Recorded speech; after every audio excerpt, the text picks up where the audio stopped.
માતાજી મિત્રો, સ્વાગત છે આજના નવા વિડીયોમાં। આજે તારીખ છે 7/9/2025 ના રોજ બનાસકાંઠા જિલ્લામાં વરસાદી માહોલ જામ્યો છે। કેટલાક વિસ્તારમાં ધોમધમાટ વરસાદ પડ્યો છે, એટલે બનાસકાંઠા જિલ્લાના જીવાદોરી સમાન ગણાતા દાંતીવાડા ડેમ ઉપર એક નજર કરીએ તો હાલમાં દાંતીવાડા ડેમમાં પાણીની આવક 18,088 ક્યુસેક પાણીની આવક છે।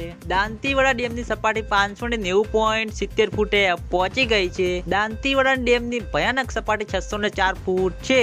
દાંતીવાડા ડેમ 65.70% ભરાઈ ગયો છે। મિત્રો, ઉપરવાસમાં વરસાદ છે તેના અંગે દાંતીવાડા ડેમમાં પાણીની આવક ચાલુ છે અને હજુ હવામાન વિભાગની આગાહી છે, એટલે દાંતીવાડા ડેમના ઉપલા ભાગમાં માઉન્ટ આબુ, આબુ રોડ, અંબાજી, દાંતા ત્યાં આગળ વરસાદ પડશે તો હજુ દાંતીવાડા ડેમમાં પાણીની આવકમાં વધારો જોવા મળશે। તો મિત્રો, આ હતા આજના બનાસકાંઠા જિલ્લાના જીવાદોરી સમાન ગણાતા દાંતીવાડા ડેમના તાજા અને લાઈવ સમાચાર। તમે બધા અમારી ચેનલ ઉપર નવા હોય તો સૌથી પહેલા વિડીયોને લાઈક કરી દેજો, કોમેન્ટ કરી દેજો અને ચેનલને સબસ્ક્રાઇબ પણ કરી દેજો। તો મિત્રો, જય માતાજી।